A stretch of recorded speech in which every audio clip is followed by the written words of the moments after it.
The Northern Michigan Wildcats have had a rough couple of seasons in the MAC Conference at 3-9 and 5-7, but now they've improved quite a bit and they're sitting at 4-2 with a big game against number 22 Northern Illinois looming. The game gets off to a tragic start as the Huskies' senior redshirt quarterback Dustin Fletcher takes an option keeper up the right hashes for 75 yards on the first play from scrimmage. Junior quarterback Alejandro Klink evens the score with this 46-yard connection to fellow junior Jace Fye, and we're tied at 7. The Northern Michigan defense does a fantastic job of standing up quarterback Dustin Fletcher on second down and running back Ontario Brown on third down to force a field goal. The hit on Fletcher is going to leave him out for 2 weeks, so NIU has to turn to the junior redshirt backup Ethan Hampton. Junior wide receiver Christoph Hornsby makes a wild adjustment for this sweet 23-yard grab to get NMU in business. That led to Klink looking for a score at the end of the half, but he took it himself and dove into the end zone to give the Wildcats the lead at the half, 14-10. Both offenses were fairly stagnant in the third quarter until Fabian McCray breaks a tackle and takes the slant 75 yards to the house to tie the game at 17. Hampton then completed a 24-yard pass late in the fourth to set up the next play, which was this 4-yard touchdown run by Ontario Brown. And on the last play of the game, Klink gets sacked with a man open, and NIU escapes Marquette with a 24-17 win. The Wildcats may be getting better season after season, but they've still never beaten the Huskies. The injured Fletcher took away player of the game with his 9 carries for 113 yards and a touchdown. Our next game was on the road against Ohio, who was going whiteout just for us, and they were ready as Walter Wilbon II took the opening kickoff 66 yards to set up their offense nicely. Freshman safety Steve Estes was in on the tackle on 2nd and goal and on 3rd and goal to stuff the Bobcats and force them to take just 3. On the ensuing kickoff, Calvin Mentor one-upped Walter Wilbon with a beautiful return of his own as he takes it down the left side of the field for a 107-yard touchdown and an NMU 7-3 lead. That lead was short-lived as the Ohio O-line had perfect blocking to spring Say Bangura loose for 73 yards, which led to a short 2-yard touchdown run to cap off the drive and put the Bobcats back in the driver's seat. NMU was driving down the field when the ball hit the stone hands of Christoph Hornsby and ended up in freshman redshirt free safety Ralph Wright's hands off a shoestring catch, as he would have had a pick 6 if Alejandro Klink didn't grab his ankles at the last second to save the touchdown. And Ohio was able to get a field goal on that drive. The Wildcats offense stalls and Walter Wilbon lets a punt drop in front of him, but it gets past him. He misses and it's fallen on by true freshman corner Keandre Akenji. That led to this 9-yard strike from Klink to tight end Rigoberto Ramirez Jr. for the 1-point lead at the half. A little past midway through the third, Klink tosses a short one to Hornsby, and he fakes out a defender en route to a 25-yard touchdown score to put NMU up 21-13. Unfortunately for the Wildcat defense, Bangura continued to bang our rushing defense with absolutely no lube. Hell yeah. And his 31-yard run led to a 9-yard touchdown scramble here by quarterback Donnie Jackson. 2-point conversion was good on Jackson's pass to top wideout Marcus Allen. Later in the fourth, Klink hits wide receiver Bruce Ski across the middle, and he slips into the end zone quickly to get the Wildcats back on top. Ohio had one last chance to get down the field and tie, but the pass rush got to Donnie Jackson, and the turnover on downs handed the Wildcats a 28-21 victory on the road. Klink had 3 touchdowns. The next week, we learned that 4-star wide receiver John Henderson has chosen to stay in state, but it's with the Michigan State Spartans instead of us. Good, then get the hell out of my life. Who needs you? Beat it. Leave me alone. Another in-state recruit, 3-star free safety Tyler Moore, is going to Central Michigan, though we weren't nearly as high on him. Next victim for the Northern Michigan Wildcats was to be the Ball State Cardinals, and they were confident they could beat their 2-7 opponent.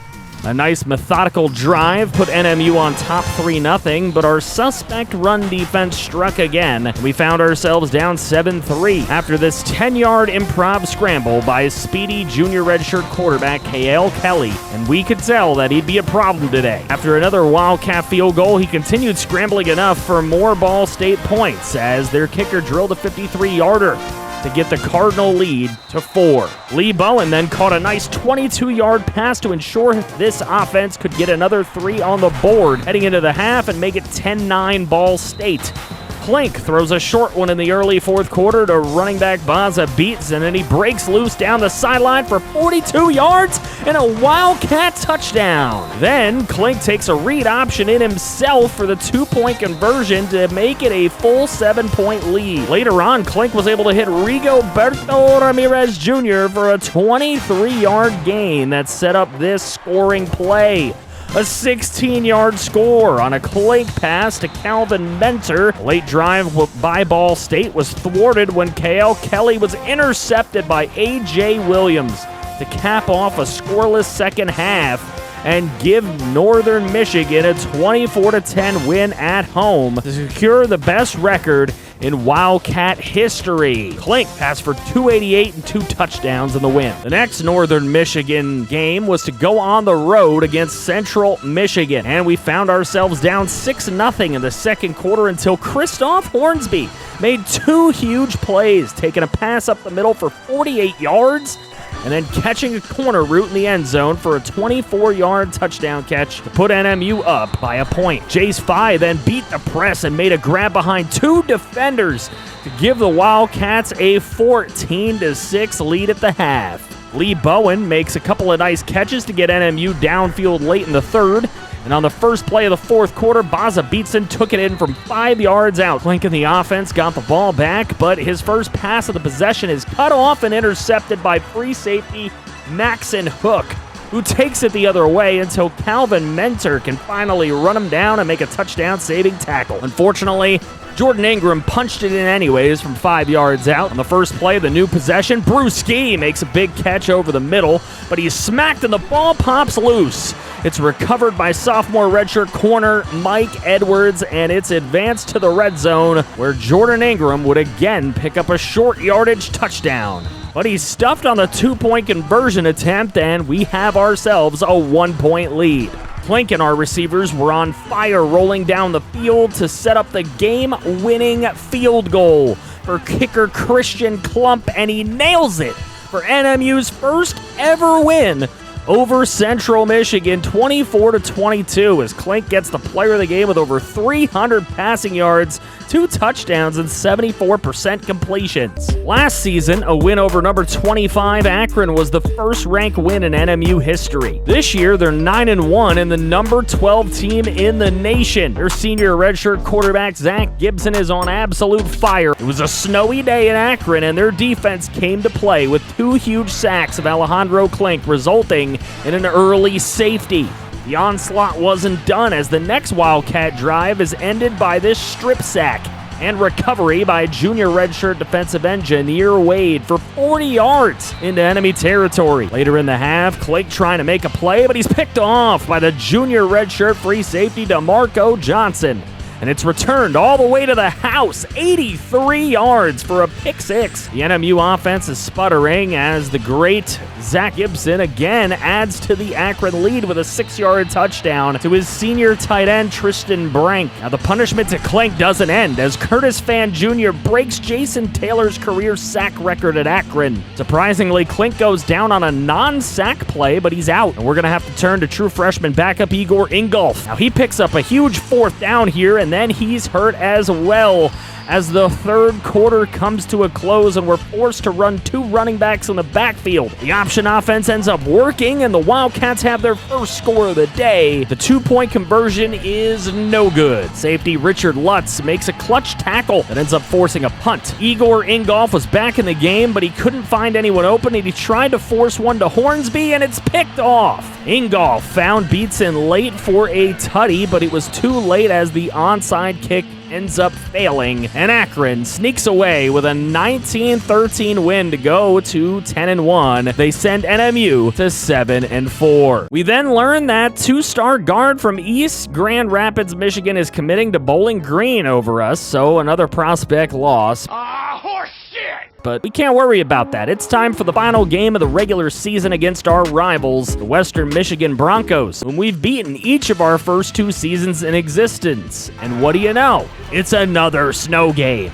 Western Michigan gets it first, and they roll down the field methodically, with Thomas punching it in from a yard out to give him a 7-0 lead. It was time for the Wildcats. Klink puts the ball on the ground for senior right end Elijah Hawk. Thomas then runs 3 straight times, including his second 1-yard touchdown of the day. Klink threw a bad pick, and Western Michigan quarterback Jack Sayopik was sacked on 3rd down to get us the football back anyway. Then the real Klink stood up and threw not 1, not 2, not 3, but 4 10-plus yard completions to lead to a 3-yard short touchdown pass to Lee Bowen. In the second half, Rigoberto Ramirez grabs a 31-yarder, and it's looking good for NMU until Klink throws yet another interception to cause more fan depression. The defense made a stop, but Klink was, you guessed it, intercepted again. The Broncos went on another nice drive, and Sayopik threw a 6-yard touchdown to tight end Mitch Bartold. It was looking grim, but Klink started connecting with Jace Fye down the field, and Baza Beatson capped that drive off with a 3-yard touchdown. Then we kicked it deep, and we used our timeouts to get the ball back, but with not much time, Klink couldn't connect on a downfield pass, and our Wildcats had lost the first game ever to their main rival. No! God, please, no! No! Western Michigan wins at 21-14, and Tremaine Thomas had 21 carries for 98 yards and 2 scores. We were in the middle of the pack in the MAC conference this year, but it was good enough to get the first bowl bid in Northern Michigan history. We were set to play Appalachian State in the Citrus Bowl. Let's go! Thank you to all the channel members, and a special thank you to TKlink24 for being a franchise quarterback. If you guys would like to be a member, make sure you click the join button down below this video and see what your options are. Come hang out with us on Twitch as well. We have a great time. Might be starting YouTube streams soon too. Leave a best time for that to happen in the comment section below. I feel to bring some